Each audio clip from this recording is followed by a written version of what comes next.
Hello and welcome to The Cold Reason. It's becoming more common now.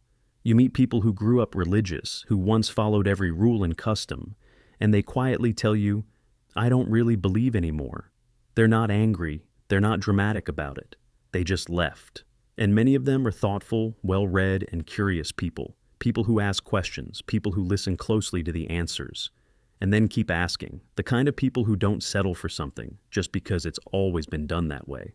There's a quiet shift happening. More and more people with access to information, education, and tools for critical thinking are stepping away from religion. Not out of rebellion, but because something isn't adding up anymore. This isn't a sudden reaction. It's a gradual process. 1,000 questions that don't get clear answers. A feeling that something doesn't quite make sense, even when everyone else seems convinced. It starts small. Maybe with a story. A miracle that defies physics. A talking animal. A global flood where all the species survived on one wooden boat. At first, people try to explain it. They say it's metaphor, or it's above human logic. But when you keep learning about how nature works, how the universe formed, how disease spreads, or how psychology influences belief, the old explanations start to sound thin. And when intelligent people sense inconsistency, they dig deeper. Many leave religion because they notice that the moral teachings they were raised with don't match the texts they came from. They're told their religion is about peace and kindness, but then they read things for themselves. They read about slavery being condoned, about harsh punishments, about women treated as property. They start asking why these things are justified in holy books but condemned in modern society. The answers often involve complicated justifications or selective memory, and smart people don't look away from that. They keep reading, they keep questioning. Education plays a role, but not because it teaches people to reject religion. In fact, most educational systems avoid directly confronting belief. But higher education does something else. It teaches people how to think, not what to think. When someone learns how to evaluate evidence, how to ask the right kind of questions, how to detect logical fallacies, they start applying those tools to everything, including their beliefs. And this is where a quiet realization happens. Religion often places certainty above curiosity. Doubt is treated like a weakness. But in science, doubt is the starting point. The entire method is built on testing, revising, and correcting mistakes. So when intelligent people begin to see that religion doesn't follow that same path of openness, they start to wonder, why are we expected to stop questioning here? There's also the issue of diversity. Intelligent people often live in diverse environments. They meet people from different cultures, different beliefs, and they notice something. Everyone is just as certain. Everyone claims their faith is the truth, but the details don't match. The rituals, the prophets, the scriptures, they're different. So, if everyone claims they're right, but their beliefs contradict one another, then something has to give. Either everyone is wrong, or at least most are. It's statistically unlikely that any one tradition just happens to have been born in the one correct location with the one true story. That starts to feel arbitrary, especially when people's afterlife, morality, and social acceptance depend on which set of ancient stories they were told as children. Technology also accelerates this shift. In the past, religious institutions controlled information. You heard what your leaders told you. You read what was approved.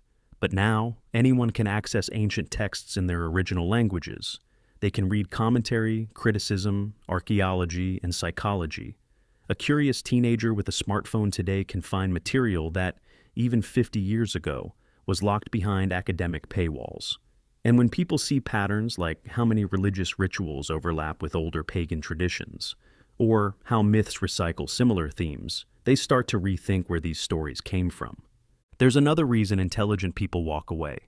They don't feel the need for supernatural explanations anymore. In earlier times, religion filled the gaps. Why is there thunder? The gods are angry. Why do crops fail? A curse, perhaps. Why do we die? A divine test. But now, we understand biology, meteorology, astronomy. And while there are still many things we don't know, intelligent people have become more comfortable with not knowing yet, rather than inventing an answer to fill the silence. They also begin to notice something about the behavior religion encourages. It often rewards obedience, not honesty. Many are taught that it's wrong to question, that doubt is a temptation. But intelligent people don't see doubt as a danger. They see it as a tool. They understand that the willingness to ask uncomfortable questions is what leads to progress. Social dynamics also come into play. In some communities, belief is deeply tied to identity. It's not just what you believe, it's who you are, who your family is, who you marry, how you live. But smart people tend to value autonomy. They notice when belief is being used more to maintain group loyalty than to seek truth. When someone leaves a religion and suddenly becomes an outsider, it reveals something. It shows that the belief might not have been based purely on truth. It was also about belonging. That's a red flag for someone who values ideas based on evidence, not pressure. Even the concept of morality is reevaluated. People are told that religion is the source of goodness, that without it, humans would descend into chaos. But intelligent people study history. They see moral progress over time, like the end of slavery, the rise of women's rights, the fight for equality, and notice that many of these shifts happened in spite of religious institutions, not because of them. Some of the greatest moral thinkers in history challenged religious norms. They stood up against them. They weren't praised for it at the time, but we admire them now. That makes people question whether morality is really dependent on religion at all. Even prayer is reconsidered. When people study how confirmation bias works, how humans remember the hits and forget the misses, how deeply we want to see patterns even where none exist, they begin to see prayer in a different light. They see how the feeling of connection or answered prayer might come not from an outside force, but from the brain's own wiring. And that doesn't make the experience meaningless, but it does change what it means. More people now recognize that meaning doesn't have to come from being told a purpose. It can come from creating it, from relationships, from learning, from helping others, from understanding the world. You don't have to be told your life has meaning by a higher power. You can build it with your own hands. And that idea is deeply attractive to people who think critically. And then there's the silence of unanswered questions. When people ask, why does a loving God allow so much needless suffering? And the only answers they hear are, it's part of a plan, or we can't understand it. That's not enough, especially when they've spent years learning how to solve complex problems, how to analyze systems, how to think clearly. It's not arrogance, it's that the answers feel evasive, insufficient. Many don't leave because they hate religion. They leave because they expected more from it. They expected it to be as deep, as honest, as rigorous as the other things they value. And when it wasn't, they stepped back, not in anger, but with quiet honesty. Another reason people leave is because they begin to see the patterns. When they compare religions across the world, they start to notice how much they have in common, not in the truth they claim to hold, but in the way they function. There's always a creation myth, always a prophet or founder, always rituals, restrictions, rules, always stories about punishment and reward. And often, these were shaped by the needs of the time: agriculture, warfare, politics. The structure of belief often mirrors the structure of power. When people study anthropology, they see how early humans developed religious systems. They learn that religion likely served a survival function, binding tribes together, enforcing cooperation, keeping order. But now, society has other tools for that. We have laws, education, psychology, and shared human values. Once people see religion as a product of culture rather than a source of truth, it changes everything. It becomes a human creation, not a divine revelation. And then there's the realization that being good doesn't require belief. When people meet kind, ethical, thoughtful individuals from entirely different religions, or no religion at all, they start to see that morality doesn't belong to one group. Some of the most compassionate people don't follow any sacred book, and some of the cruelest actions in history were done in the name of belief. Intelligence pushes people to look beyond labels and see behavior. This shift isn't always easy. It comes with loss. For many, religion was community. It was family tradition. It was comfort during grief, hope during hardship. Walking away isn't always a decision made lightly, but intelligent people often care more about what's real than what's comfortable. They're not content just feeling safe. They want what's true, even if it's more difficult. They also start to question the fear that's sometimes used to hold belief in place: eternal punishment, rejection, fear of being wrong. But when people understand how fear affects decision-making, how it can be used to keep people in line, they grow more skeptical. They start to ask, if a belief system requires fear to survive, what does that say about its foundation? Some notice how religion adapts over time, not in response to new revelations, but in response to social pressure. Ideas that were once considered sacred, like the earth being at the center of the universe, or women being subordinate, are quietly dropped or reinterpreted. Not because of divine insight, but because society evolved. And this shows intelligent people that religion often follows progress. It doesn't lead it. There's also a disconnect between religious claims and modern values. When someone believes in equality, freedom of expression, and human rights, they may find themselves in conflict with parts of their religious tradition. When the religion doesn't evolve fast enough, or when it tries to hold on to ideas that no longer fit a changing world, it alienates the very people who care deeply about justice and fairness. Curiosity plays a huge role. People who love science, philosophy, and history are constantly exposed to alternative ways of understanding the world. They learn about the vastness of the universe, about how small and recent human life is on the cosmic timeline. They begin to see how tiny their individual religion is in the context of human civilization. And they start asking bigger questions.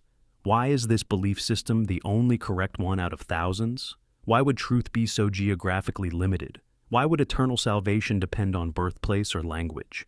These questions aren't disrespectful, they're sincere. And when the answers rely on circular reasoning, when people are told it's true because it says so, that doesn't work anymore. Intelligent people recognize that truth should stand on its own, not require loyalty or fear to be accepted. Another factor is access to data. Today, people can look up patterns of belief by age, education level, and geography. They notice that the most devout regions often correlate with lower literacy, poverty, or political instability. And the least religious countries, places with higher education, healthcare, gender equality, often have better quality of life. This doesn't prove causation, but it raises questions. If religion makes people better, why are the most peaceful and prosperous societies often the least religious? Even within religious groups, many of the most educated individuals reinterpret their beliefs metaphorically. They treat stories as symbols, not literal history. And while this approach is more flexible, it also highlights something else. That belief must constantly be adjusted to stay acceptable. Intelligent people notice when doctrines shift to avoid conflict with science or ethics. And this shifting makes them ask, if truth changes depending on what's socially acceptable, is it really truth? They also recognize how belief is shaped by environment. A child born in one country is taught one religion. A child born elsewhere learns a different one. Each grows up convinced they have the truth. But the only difference was geography. That randomness feels important. It points to the idea that belief isn't chosen based on evidence. It's inherited. And for someone who values reason, that's not enough. Even the promises of religion start to feel narrow. The idea that the universe was created for humans, that everything exists with one species in mind, begins to feel small once people learn about evolution, astrophysics, and the scale of the cosmos. They see that our galaxy is one of billions, that our species is one outcome of a long, blind process. And this doesn't make life meaningless. It makes it rare, fragile, and precious. So instead of needing divine purpose, intelligent people often find meaning in connection, in art, science, relationships, in understanding, creating, and helping others. These things don't require faith in the supernatural. They require presence, awareness, integrity, and that's enough. This shift away from religion isn't always dramatic. Sometimes it's quiet. It looks like someone closing a sacred book, setting it aside, and picking up something else. A philosophy text, a biology paper, a memoir. They're still searching, but in a wider field now. And it's not about being better than anyone. It's about wanting beliefs that stand up to scrutiny, that don't require suspension of thought, that don't rely on what you were told, but on what you can explore and understand. More and more, intelligent people are choosing paths that embrace uncertainty, that accept the unknown not as a threat, but as an invitation. They're not settling for inherited answers. They're building their own, slowly, honestly, and often quietly walking away from what no longer fits.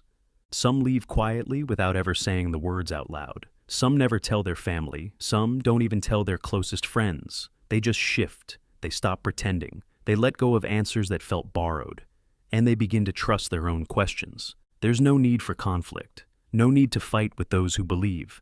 Leaving isn't about winning an argument, it's about walking a different road. A road where truth is something you keep chasing, not something you inherit. Where you are allowed to say, I don't know. Where you are free to ask the next question and the next one after that.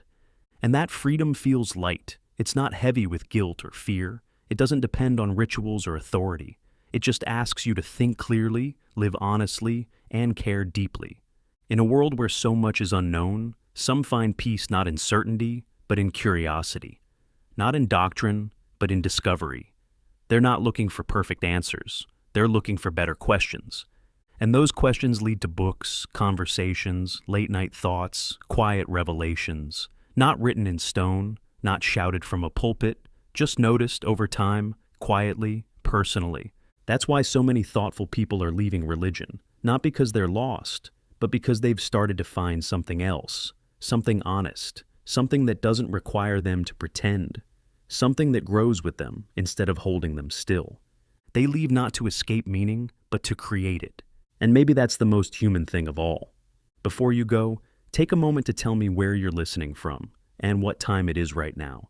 I always find it fascinating to know where in the world these words are landing. If you'd like to hear more honest, thoughtful reflections like this one, consider subscribing. I've got many more ideas to share with you. Thanks for being here. I'll see you again soon.